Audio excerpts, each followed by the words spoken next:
Lorsque les fabricants décrivent des tailles de vélo, comme petites, moyennes ou grandes, ou utilisent des mesures telles que 51, 54 ou 56 cm, celles-ci ne sont pas standardisées. Il est donc essentiel de comprendre un tableau de géométrie pour comparer les vélos de différentes marques et trouver celui qui convient le mieux à votre style de conduite.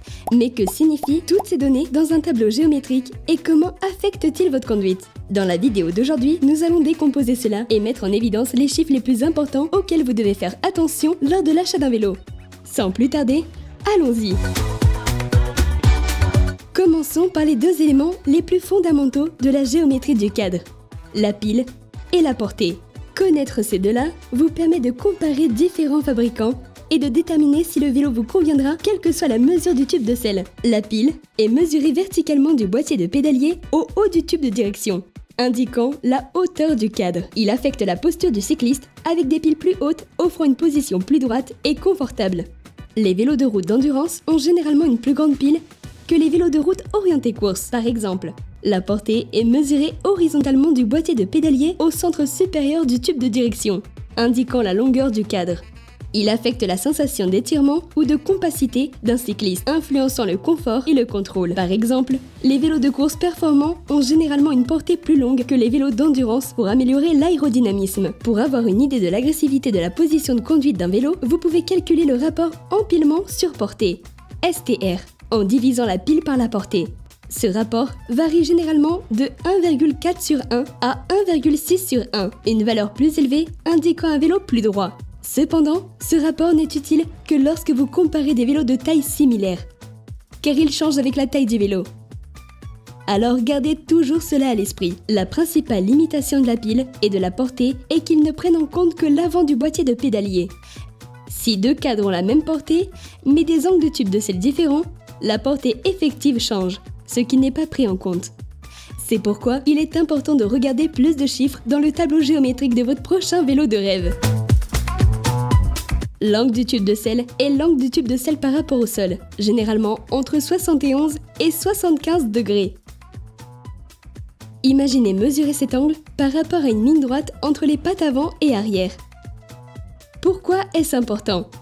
L'angle du tube de selle affecte le placement de la selle, qui détermine la position par défaut du cycliste sur le vélo, crucial pour l'ajustement et la maniabilité. Les angles de moue, avec un nombre inférieur, sont courants sur les vélos conçus pour une position verticale, comme les vélos de tourisme et de banlieue, convenant aux cyclistes qui pivotent vers l'arrière. Des angles plus raides, avec un nombre plus élevé, se trouvent dans les vélos de performance comme le triathlon, la piste et les VTT, aidant à maintenir la répartition du poids et améliorer l'escalade. La longueur du tube de selle est mesurée du boîtier de pédalier à la jonction tube-tube de selle supérieur, appelée centre-centre, ou haut du tube de selle, appelé centre-top.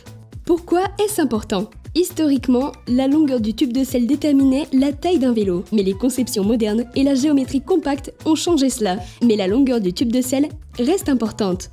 A, pour comprendre la position la plus basse de la selle, ce qui est crucial lors de la mise en taille par exemple. Et B, détermine de combien une selle peut être abaissée avec une tige de selle télescopique.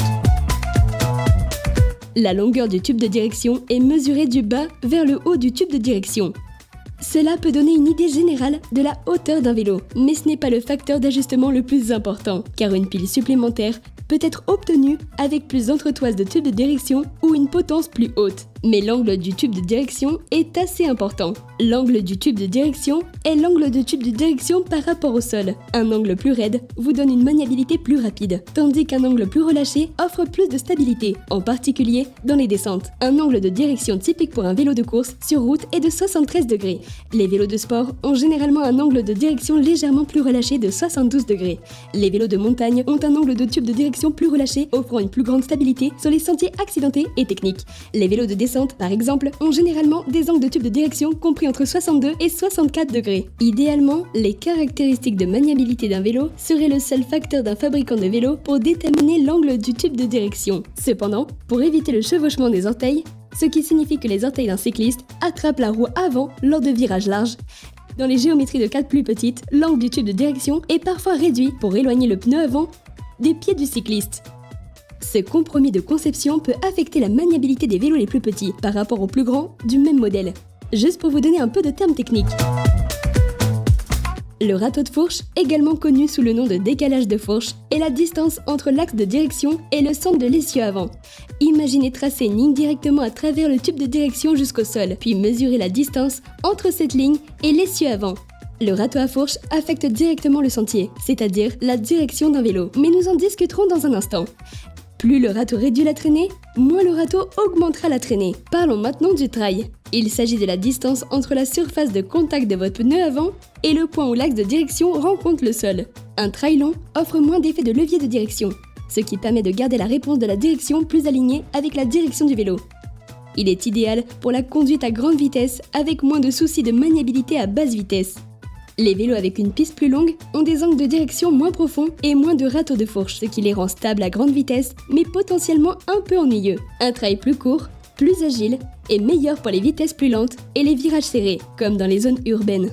Les vélos avec des sentiers plus courts ont des angles de direction plus raides et plus de râteaux de fourche, ce qui les rend rapides à manier, mais peut-être nerveux.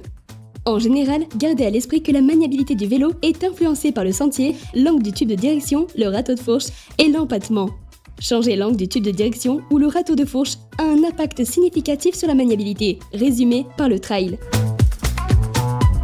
La longueur de la base est mesurée horizontalement du boîtier de pédalier aux pattes de roue arrière. Cela affecte l'empattement et la maniabilité du vélo. Les bases plus longues améliorent la stabilité et créent un empattement plus long, tandis que les bases plus courtes offrent une maniabilité plus précise. L'empattement est la distance entre les pattes avant et arrière. Il est influencé par l'angle du tube de direction, l'inclinaison de la fourche, la portée du cadre et la longueur de la base. Un empattement plus long offre stabilité et confort, tandis qu'un empattement plus court assure une maniabilité plus précise. Par exemple, les vélos de route de tourisme et d'endurance ont des empattements plus longs que les modèles de performance. De même, les VTT cross-country ont des empattements plus courts que les vélos d'enduro ou de descente. La chute du boîtier de pédalier est la hauteur de votre boîtier de pédalier par rapport à l'axe de votre roue, influençant la maniabilité de votre vélo. Un drop plus bas améliore les virages, la réactivité à l'inclinaison grâce à un centre de gravité plus bas. A l'inverse, un drop plus élevé offre une stabilité à basse vitesse et en ligne droite, mais peut sembler hésitant dans les virages, offrant une conduite plus douce. Attention toutefois au dégagement des pédales. Un drop plus bas signifie les pédales plus proches du sol, ce qui peut être problématique. Vous ne voulez pas que vos pédales raclent le sol lorsque vous prenez un virage. Les vélos de piste et les vélodromes ont souvent un boîtier de pédalier plus élevé pour cette raison, 55 à 65 mm. Ils comptent plus sur le fait de se pencher dans les virages que de tourner brusquement le guidon, alors qu'un vélo de route a généralement un dénivelé supérieur à 65 mm. Équilibrez la chute du boîtier de pédalier avec la traînée pour une maniabilité à l'avant. La chute du boîtier de pédalier est différente de la hauteur du boîtier de pédalier, cruciale pour le dégagement du vélo au-dessus des obstacles, en particulier en VTT. La chute reste constante, quelle que soit la taille du pneu. Et voilà, les données les plus importantes d'un tableau de géométrie de vélo. Mais gardez toujours à l'esprit que si vous modifiez un aspect de la géométrie d'un vélo, cela affecte tous les autres aspects. Donc, il ne suffit pas de regarder un seul chiffre. Vous devez toujours avoir une vue d'ensemble. Et un autre aspect important, que je sais que vous ne voulez pas entendre, mais je vais quand même le dire. La géométrie d'un vélo vous aidera à trouver l'ajustement parfait, mais n'oubliez pas de l'adapter à votre style de conduite. Si vous ne faites pas de course, un vélo de course n'est pas la bonne solution. Sa position agressive peut provoquer des maux de dos lorsqu'il n'est utilisé que lors de promenades tranquilles. Au lieu de cela, vous pouvez opter pour un vélo d'endurance. Gardez donc toujours à l'esprit que le vélo doit correspondre à votre style. Et c'est tout!